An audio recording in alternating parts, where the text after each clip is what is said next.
സമീപകാലങ്ങളിലായി കേരളത്തിൽ നിരവധി റോഡപകടങ്ങളാണ് റിപ്പോർട്ട് ചെയ്തത്. ഇതിൽ നിരവധി പേരുടെ ജീവനും പൊലിഞ്ഞുപോയിട്ടുണ്ട്. അറ്റകുറ്റപ്പണികൾ പൂർത്തീകരിക്കാത്തതും സുരക്ഷിതമല്ലാത്തതുമായ റോഡുകൾ ഒരു വശത്തുള്ളപ്പോൾ മറുവശത്ത് ചിന്തിക്കേണ്ടത് സുരക്ഷിതമായ ഡ്രൈവിംഗ് ആണ്.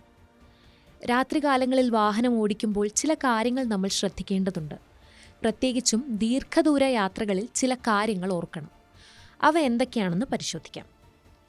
ഏറ്റവും സുരക്ഷിതമായ വാഹനമായിരിക്കണം തിരഞ്ഞെടുക്കേണ്ടത്. എന്തെങ്കിലും അപകടം വിളിച്ചു വരുത്താൻ സാധ്യതയുള്ള വാഹനങ്ങൾ ഒരിക്കലും യാത്രയിൽ ഉപയോഗിക്കരുത്. കാർ ഡ്രൈവ് ചെയ്യുന്നവർ ഏറ്റവും അധികം ആസ്വദിക്കുന്ന ഒന്നാണ് സ്പീഡ്. ട്രാഫിക് കുറവുള്ള റോഡുകളായാലും വളരെ സാവധാനത്തിൽ വാഹനം ഓടിക്കുന്നതാണ് ഏറ്റവും നല്ലത്. ട്രാഫിക് കുറവുള്ള വഴി തിരഞ്ഞെടുത്ത് ഡ്രൈവ് ചെയ്യുന്നത് ഒരേ സ്പീഡിൽ തുടരാൻ സഹായിക്കും. മുൻപിലുള്ള വാഹനം അപകടത്തിൽപ്പെട്ടാൽ നിങ്ങൾക്ക് സുരക്ഷിതമായി നിങ്ങളുടെ വാഹനം നിർത്താൻ പാകത്തിലുള്ള വേഗത്തിലാകണം ഡ്രൈവ് ചെയ്യേണ്ടത്. ഇത് അപകടങ്ങൾ ഒഴിവാക്കാൻ സഹായകമാണ്.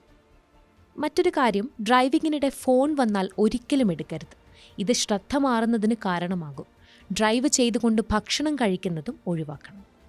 ഓവർടേക്കിംഗ് ആണ് അപകടം സംഭവിക്കുന്നതിലെ മറ്റൊരു കാര്യം.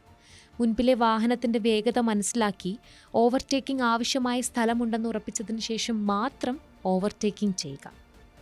ദീർഘദൂര യാത്ര ചെയ്യുകയാണെങ്കിൽ ഇടവേളകൾ എടുത്ത് വേണം ഡ്രൈവ് ചെയ്യാൻ. പ്രത്യേകിച്ചും രാത്രികാലങ്ങളിൽ കാർ ഓടിക്കുമ്പോൾ ഉറക്കം വന്നാൽ വാഹനം ഒതുക്കി നിർത്തി ഉറക്കം മാറ്റിയിട്ട് വേണം ഡ്രൈവ് ചെയ്യാൻ. സമയം ലാഭിക്കാനായി ഒറ്റയിരുപ്പിന് ഡ്രൈവ് ചെയ്യുന്നത് നിങ്ങളെ കൂടുതൽ ക്ഷീണിപ്പിക്കുകയും അതുവഴി നിങ്ങൾ ഉറങ്ങിപ്പോവാനുള്ള സാധ്യതകൾ വർദ്ധിപ്പിക്കുകയും ചെയ്യും. സുരക്ഷിതമെന്ന് തോന്നുന്ന ഇടങ്ങളിൽ വാഹനം നിർത്തി ക്ഷീണമകറ്റാം.